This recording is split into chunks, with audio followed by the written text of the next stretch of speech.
Is a lack of confidence causing you to clam up in your communication at work or in life? If so, stay tuned for this edition of Talk Shop Interviews.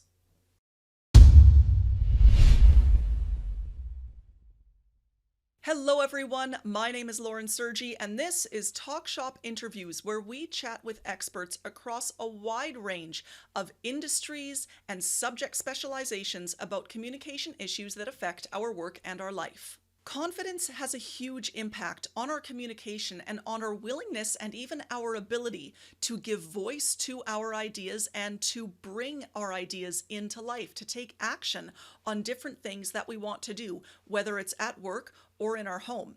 In fact, I would say that a lack of confidence is the number one thing people bring up when they're talking to me about why they didn't give that speech or why they haven't pitched that idea. On this Talk Shop interview, we get to chat with leadership development coach and relationship specialist Shari Kubinec about how to grow and handle our confidence so that we can show up more fully both at work and at home.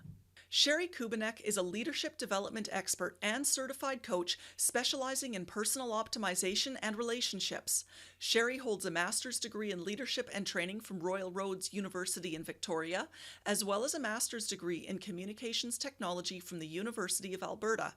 Shari combines leadership development theory with relationship transformation and change research to help clients work through the stress and unhappiness of unhealthy relationships so that they can look forward to a brighter future. Shari, welcome to Talk Shop Interviews. I'm very excited to have you here with us.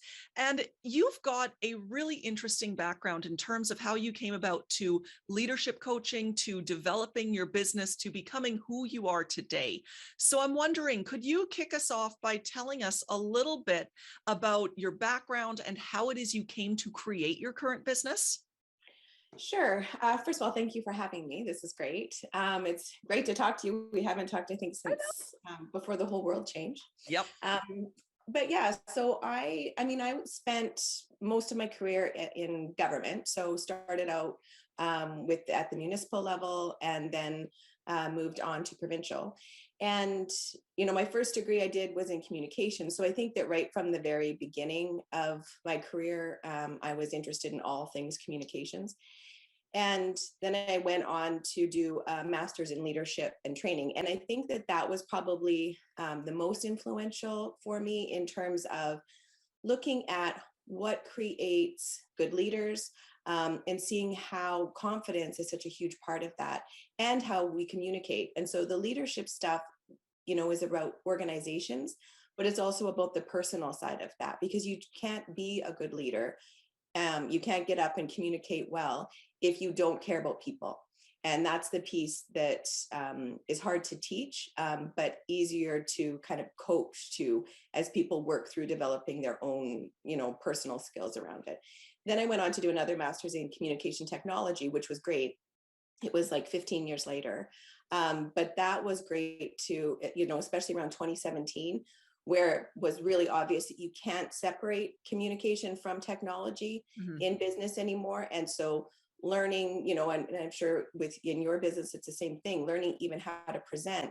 There is a technical component in almost all cases, right? And especially now, as we're doing so much of this stuff over Zoom or online meetings, or even just standing up in front of an audience, there's all the technical stuff happening. So sort of mirroring, putting all of those things together was huge. And then when I went through some of my own relationship turmoil, that's when my interest and sort of desire to help women on that side of things, when I started to see how their confidence was affected with relationships at home, and vice versa. So it's kind of all worked together, but worked out very well for me. Which is great. And your background in government, as you know, endlessly fascinates me because it is such an interesting sort of work environment to be in. And you've mentioned, that the relationship side of what's going on in people's personal life is going to affect their work life. It kind of all comes together.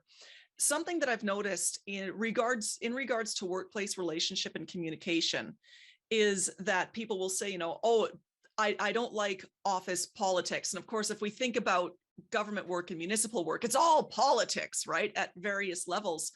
But realistically, when we're talking about politics, often what we're talking about, I think, is navigating that relationship side of things. It, Yes, absolutely. And I think that that's where confidence comes in as well, right? Because Mhm. I think often with politics, politics becomes about hierarchy. And, in government, that's very real and it needs to be. We have people in big positions with 18-hour days of work ahead of them. And so we can't have 20,000 people, calling up every person in our executive team or that sort of thing. So sometimes people look at that politics as that hierarchy, but the reality is when you are in the room communicating with executives or working with them, it's you really realize how they're all just another version of you, right? Mhm. So every person in the room is looking for the same thing. They're looking to contribute to their work, to society, at varying levels. They're wanting a happy home life. So the politics around things is often something that gets quite made up in our heads. And once you start to understand people as people, that changes quite a bit in terms of how you navigate things. Absolutely. And people being people, these sorts of relationship and communication issues and everything else that affects them is going to happen, of course, in workplaces like where you worked in government, but it's also going to happen in corporations. I worked in not-for-profits and in the education library sector for many years. Absolutely. That Mhm. was present very much in the same form in those sectors. It's present everywhere. So I Mhm. think that separating our communication in different areas by, saying, oh, well, that's all political communication or that's just this kind of communication actually misses the point. Like you said, that it's people who kind of all want the same thing Yeah, they over. want to understand Yeah, what you're talking about, right? They yeah, want to understand what's happening out there. So whether it's an executive, who has to make a huge decision, or your husband and you're communicating there, the yep. reality is that it's like they want there needs to be accurate information, clear information presented, and presented authentically. So what kind of communication challenges did you personally see a lot of people face in the office in your work environment? Because I know that that really did influence some of how you developed your business and where you've taken your work. Yeah, I think that one of the biggest things was probably a desire. I think that communication can stress people out, right? Mhm. And so, um, and as soon as we get stressed, often we turn to staying small. So it feels like we're going to protect ourselves if we communicate less, or um, if we get the communication perfect. And so I think that that's probably the biggest challenge that I saw, or continue to see in government or in any small business or with my clients, is when there's sort of a lack of trust in the process almost, and a feeling that you need to be perfect in order to sort of play the game or be a part of it, and that just keeps people small, and it's a subconscious thing that we do, right? And I saw it particularly with women in the Yeah. workforce, right? So and it always comes from these kind of false beliefs from our past or things that we've learned, and the more you um, work through that, the more you realize and develop that confidence, then some of those challenges start to melt away a little bit.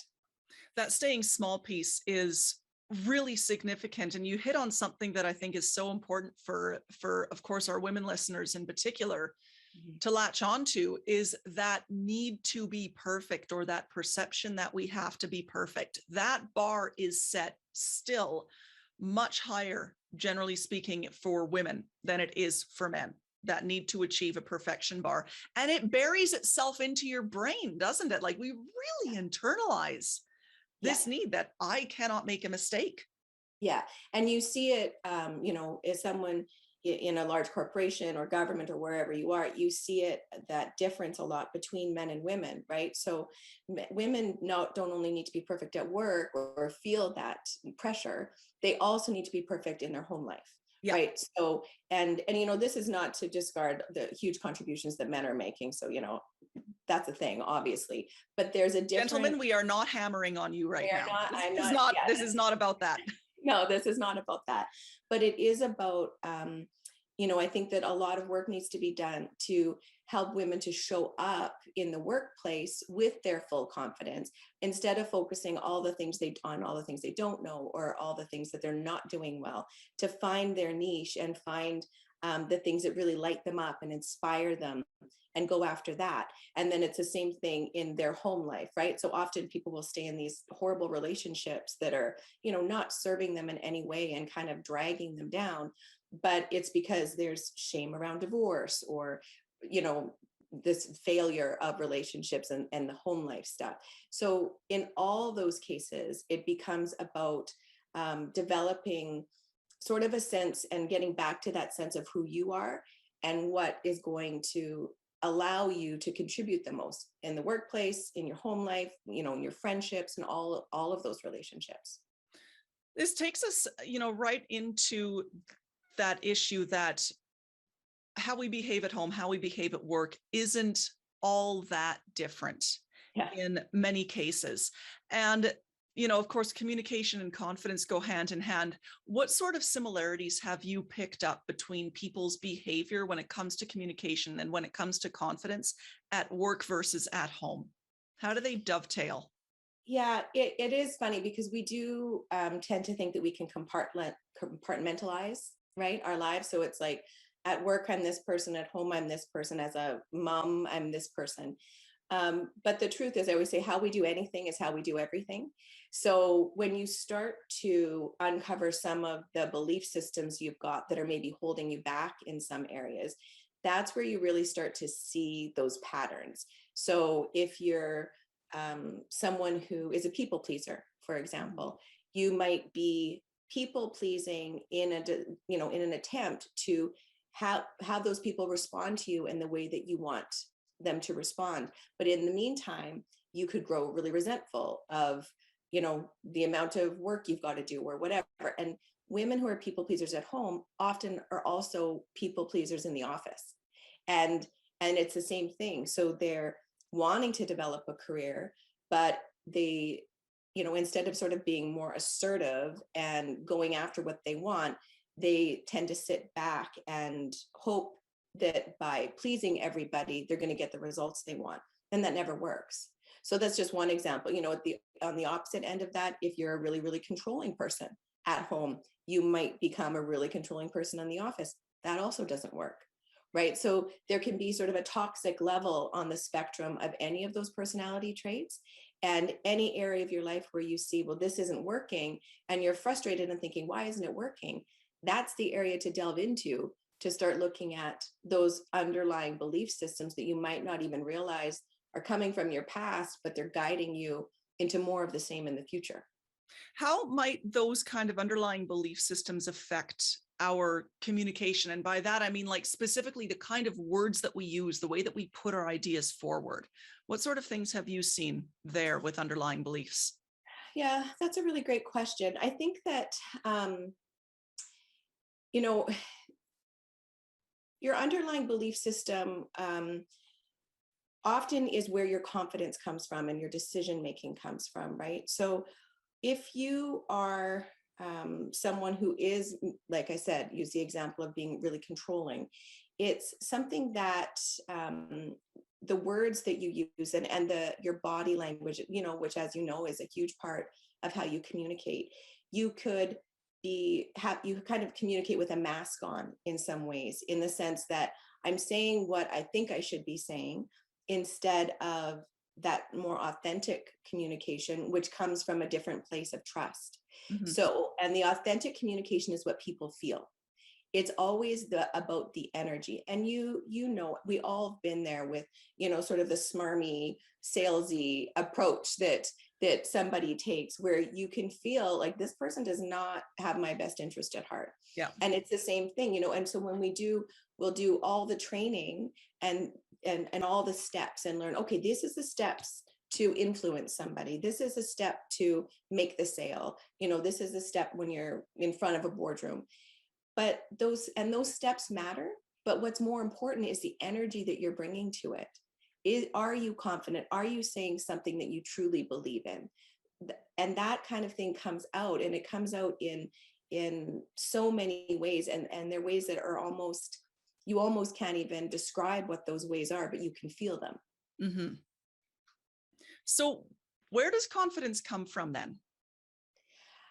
I always say confidence comes from trust. So when you're making, and trust in yourself, Yeah. right? So when you're making decisions, if you're making a decision based on fear, based on scarcity, where it's like, oh, I should do this and make this investment, because there's, fear of missing out, for example, or I should marry this person because, oh, there's fear nobody better is going to come along, right? Anytime you're making a decision based in that fear, you're probably headed down the wrong path. Mm-hmm. So confident decisions come from trusting yourself, knowing that it's always working out. There's always something better around the corner if you allow that in, right? And it's not that the grass is always greener, because trust is also trusting that you're in the right place at the right time. So again, it's always energy work, right? And those belief systems that you bring from your past affect that. They affect whether or not you spend all your time worrying about your future, or whether or not you spend all your time excited about your future, excited about what's around the next bend. And that's where your decision making naturally takes you to the right places. Now, with this, one of the things that you help many of your clients with is decision making. Mhm. And making decisions is, as a chronically undecisive person, which is not a side of me that many people actually see. But yes, as someone who is just a champion waffler, making decisions is really difficult. So what role, because obviously confidence affects decision making, but in what way do the two specifically interplay? Well, I think that we're making decisions all day, every day, Mm-hmm. right? So are you making decisions from a guided place? And that's really what it's about. It's about, where is the guidance coming from? And that guidance is, when you start to learn more and get more degrees or get more certifications, people often head that direction thinking, oh, then I'll feel confident, then I'll know what to do. And as someone that was a victim of that herself, victim of my own decisions, you realize at some point that it's not about another degree, another certification, or learning more. Those things, of course, will help. I mean, obviously, I'm not anti-education, but at some point, you just have to do it, because that's where the confidence often does come from. So if you look at any area of your life where things have gone really well, you'll notice that the decisions that you made that led you there were things that you didn't worry a ton about. Some of those things just came more naturally to you. Mm-hmm. And so then and that's always because your beliefs in those areas where I can do that. Right. So, which is why, when we're raising kids, we want them to believe in themselves, and we try to teach them that. But then often what they're seeing is us not believing in ourselves, or us making decisions out of fear. So, sometimes as we're moving forward, it's about taking a look at what's guiding me right now. Is this fear guiding me? I had a client recently who was offered a really, like, hugely lucrative business opportunity. And she said to me, she was telling me about it, and I'm thinking, wow, this sounds great. And then she said, yeah, I decided not to do it. And I said, oh, wow, why? And she said, for the first time in my life, I knew it just wasn't for me.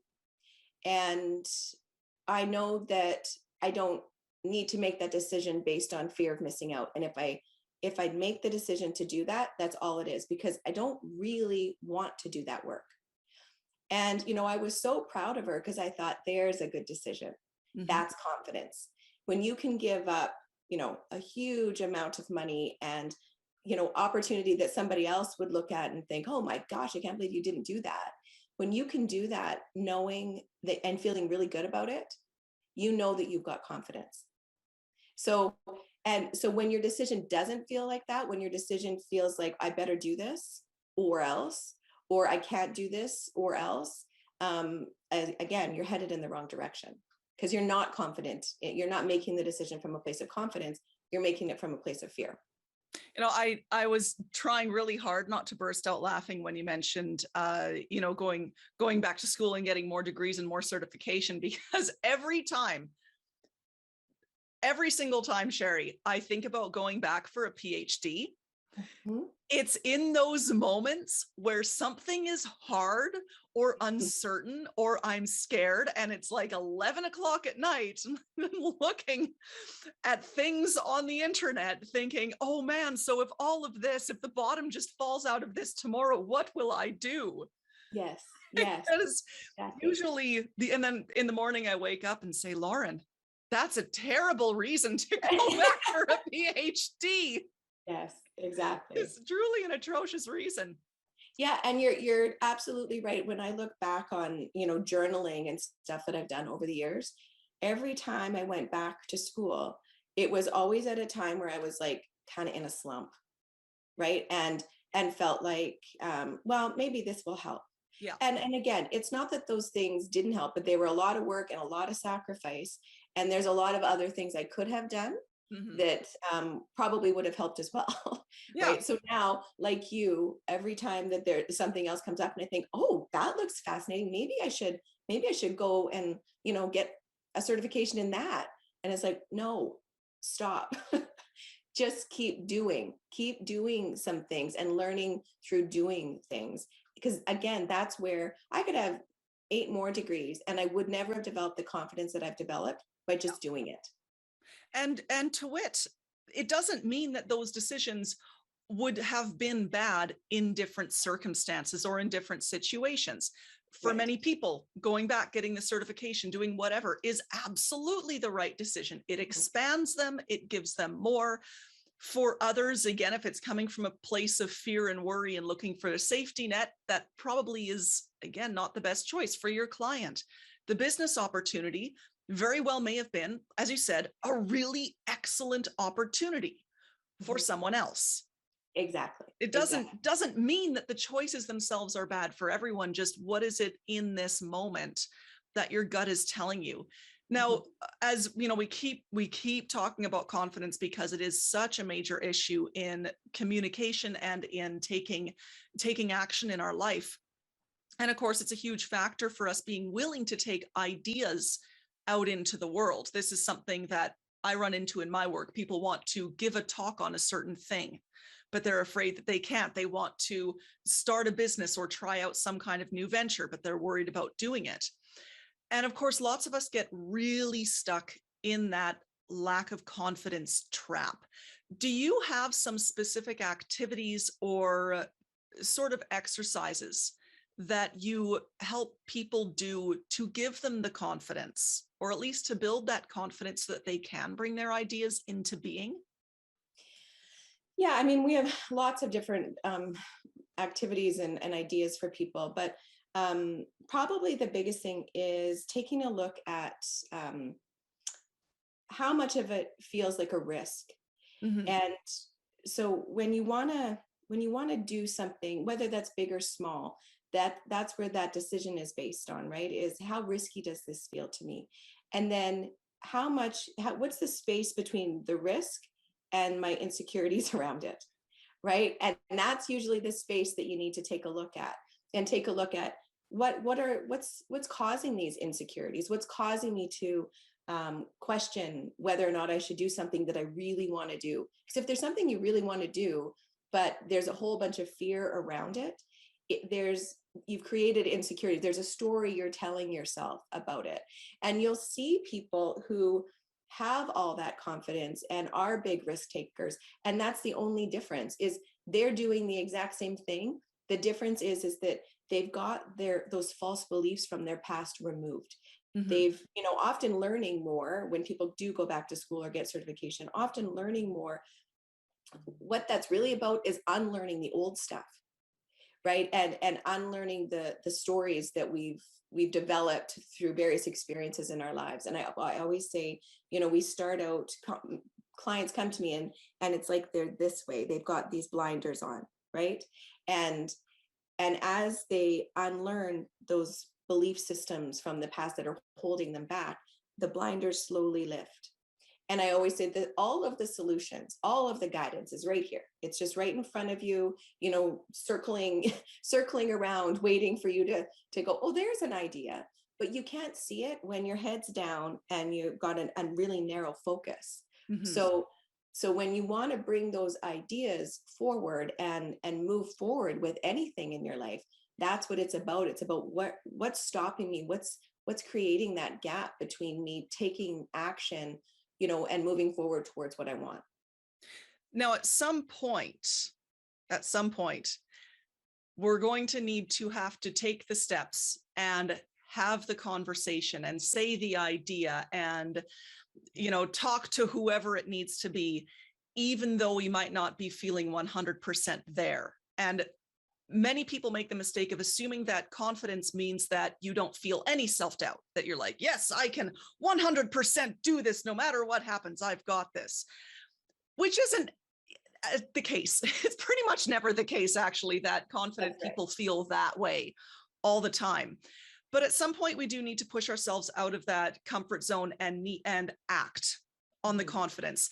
So in your view, how can people communicate confidently? How can they stop playing small, put themselves forward, give their ideas a voice, even when they're not feeling that 100% confidence that they're looking for? Yeah, I think that that's just about leaning into it, Mm-hmm. right? So there can be the preparation. And I mean, the program I took from you was great for that. You gave all the steps. This is how you prepare. So that helps, right? Being prepared makes a big difference in terms of your confidence when you're, getting up on a stage to speak or teach a workshop or bring, a business case forward in your organization or start a business for that matter. Being prepared and understanding kind of the steps makes a difference. But I think the other side of it is looking at what's the worst thing that could happen here. Yeah. Right. So, oh, people might reject my idea.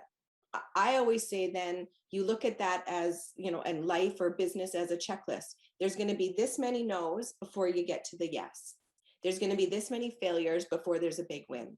So every time there's a failure, it's like, good, now I've checked one off and I'm closer to the next thing. Right. So because that, and what did I learn from this? So there's never going to be a time where you're walking in and you just know, well, this is going to go perfectly. It's right. It never does. It never does. And so what is perfect anyways? Sometimes it's like, yeah, it was perfect because I learned all of these things. I made these new connections, whatever, you've moved forward. And so you need to look at bringing your ideas forward as a piece of how you get to the next step. And when you get to the next step, by the way, there's just another challenge. Right. So we always think I'm going to get here and then I'll be happy. That's not the case. You get there and then you want to be over here. And then you want to that's what growth is, and as the memes and, you see the stories about people on their deathbed and, at the end of your life, you want to have used it all up. And you can't do that without taking those risks and moving forward. And really, for me, it became when I stopped caring about what other people were going to think or what other people were going to say or how I might be perceived. Right. It becomes about how am I perceiving me? And if I'm good with it, if I, feel great about it, then just keep going. I love that you mentioned the preparation, but also that there's always a next time. Mm-hmm. There's another iteration. There's another version of this. It's not going to look exactly the same, but there is the next step and the next stage. And something that's really liberating about both the preparation and the view that there is going to be another shot at this. It'll look different, but there's always something, there's always the next step, is that it means that your preparation, everything that you're trying to do is not about not making a mistake or mistakes not happening. It's not about, that mistakes are necessarily a bad thing. It's more an acknowledgement of they are going to happen. Things will go wrong, and this is how I can deal with them. Exactly. Which takes a lot of pressure off. Yeah. Yeah. Again, And, you perfectionists out there, listen up. yeah. And when it comes to, and that's what the preparation is often about, Yep. like I think back even to your program. I don't remember which week it was, but that's one of the things you talked about is how to deal with it when you screw up. Right. And so whether you're standing in front of a group of 400 people or, you're developing a small presentation for 5 people, no matter what you're doing, have a bit of a backup plan for, okay, what if someone asks me this, or what if I don't know how to answer a question, right? Like it's having, and again, confidence to be able to say, I actually don't know, but I'll find that out for you. Or people don't laugh at your joke, and then you say, oh, crickets, right? Like Yeah. it won't make that joke again, or whatever. So yeah, you'll never see someone who's a guru in their field who hasn't screwed up many, many, many times. Yeah. So if your goal is to get there, then your goal needs to be to screw up as much as possible and learn as much as you can, and that's how you're going to get there. That's a beautiful note to wrap up on, Shari. And you have so much wisdom, so much knowledge and understanding and practical experience in terms of leadership development, personal development, becoming that stronger, more confident version of yourself for whatever reason you want that version of yourself. Where can people learn more about you and your work? They can always go to sharikubinec.com. So SHARIKUBINEC, or just send me an email to sherry@sharikubinec.com.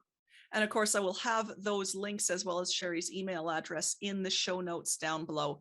Shari, thank you so much for joining us on Talk Shop. This was a wonderful conversation. I know there's lots of listeners who are really going to benefit from it. And thank you to everyone who has tuned into this episode, who has listened to Shari's wisdom. I hope you go and apply this in your life, build that confidence, find your voice, because we need what is inside that big, beautiful brain of yours. So give it a voice. Now, if you want to make sure that you stay on top of other great conversations like the ones that we just had today, please head on over to laurensergi.com. Sign up in the pop-up. That will put you on the newsletter list so you get these videos first. You won't miss another one. And of course, be sure to like this video and subscribe to the channel and all of that good stuff. Thanks again for showing up, and I look forward to seeing you on the next Talk Shop.